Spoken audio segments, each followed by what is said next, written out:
Hello दोस्तों, top MCQ session part 2 में आपका स्वागत है।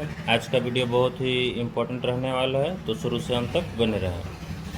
पार्ट 2 में ऑब्जेक्टिव एमसीक्यू में क्वेश्चन नंबर 11 से फिर से शुरू करते हैं। मूल बिंदु का निर्देशांक। मूल बिंदु किसे कहते हैं? जब भी एक्स अक्ष और वाई अक्ष आपस में कटता है तो जिस बिंदु पे कटता है उसी को मूल बिंदु कहते हैं, और मूल बिंदु का निर्देशांक होता है 0,0। तो मूल बिंदु का निर्देशांक बोला है, तो मूल बिंदु का निर्देशांक क्या हो जाएगा? 0,0। प्रश्न नंबर 12 में चलते हैं। क्या 0,-5? जब भी कोई निर्देशांक दिया हुआ रहता है तो पहला निर्देशांक x का होता है और दूसरा निर्देशांक y का होता है। यदि x निर्देशांक 0 है और y निर्देशांक 0 नहीं है, तब समझिए वह बिंदु y अक्ष में स्थित होगा।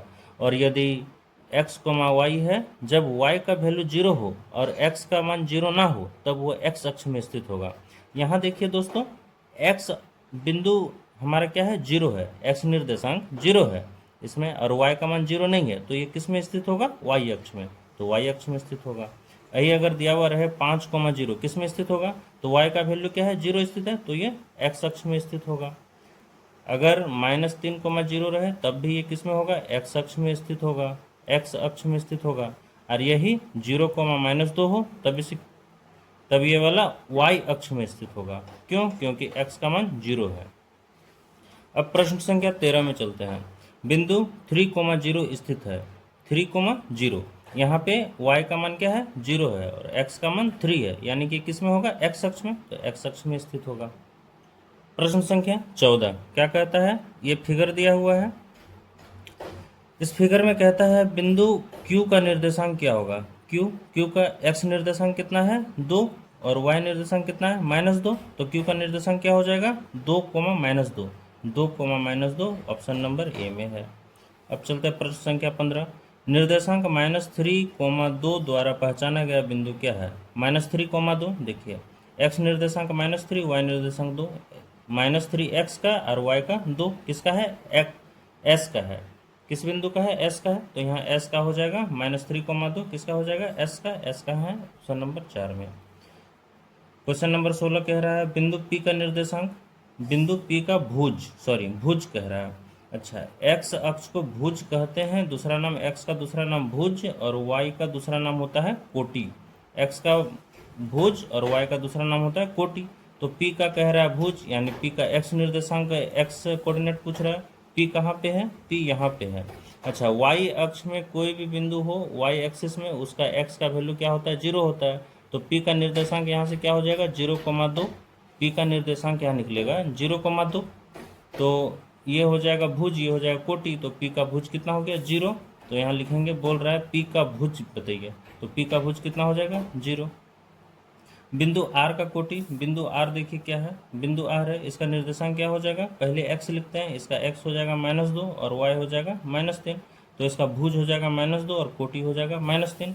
अब देखिए बिंदु R का कोटि क्या हो जाएगा? बिंदु R का कोटि हो जाएगा -3। प्रश्न संख्या 18। दो चर वाले रैखिक समीकरण का मानक रूप। दो चर बोल रहा है, कितना चर? दो चर, यानी कि इसमें x भी होना चाहिए और y भी होना चाहिए, तभी दो चर होगा। यहाँ पे देखिए सिर्फ ऑप्शन नंबर ए में सिर्फ x है, ये एक चर हुआ, ये नहीं होगा। इसमें देखिए x² x है, सिर्फ x है, ये एक ही चर हुआ है। इसमें भी x² x है, सिर्फ एक ही चर हो गया। लेकिन इसमें देखिए x भी है, y भी, यानी दो चर है, यानी दो चर वाले रैखिक समीकरण ऑप्शन नंबर 2। क्वेश्चन नंबर 19 में देखते हैं समीकरण 2x + 3y = 8 की तुलना ax + by + c = 0 से करने पर a b c के मान होंगे। इसका तुलना करना है, कैसे करेंगे?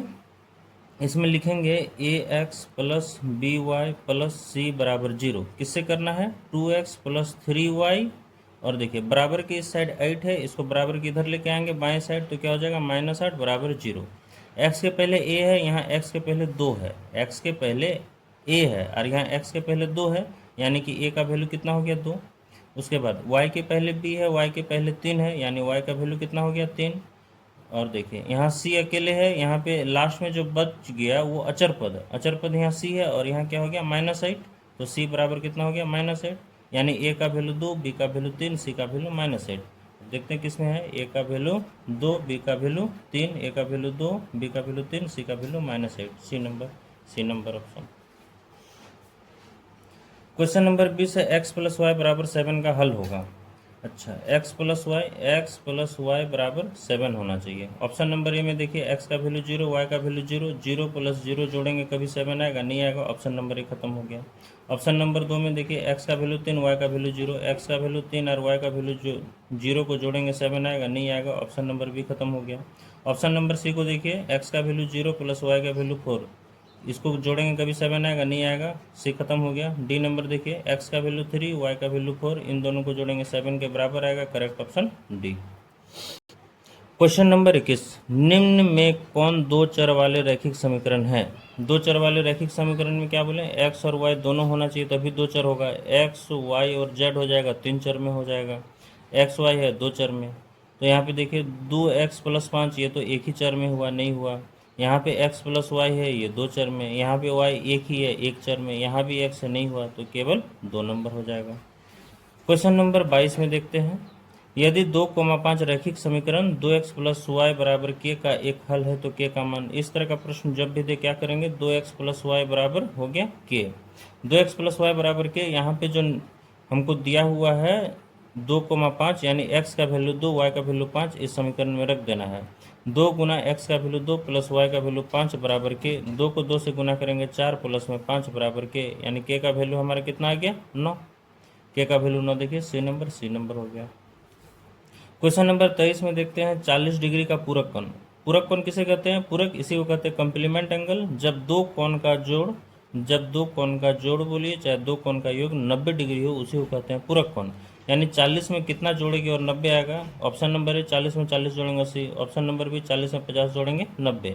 ऑप्शन नंबर सी 40 में 120 जोड़ेंगे 160, बेसी हो जा रहा है।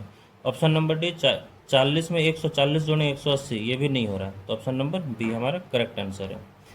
क्वेश्चन नंबर 24 में देखते हैं, 40 का संपूरक कौन होगा? 40 का संपूरक इसी को कहते हैं सप्लीमेंट्री एंगल। इसमें दो कोणों का जोड़ कितना होना चाहिए, 180 डिग्री, उसी को कहते हैं संपूरक।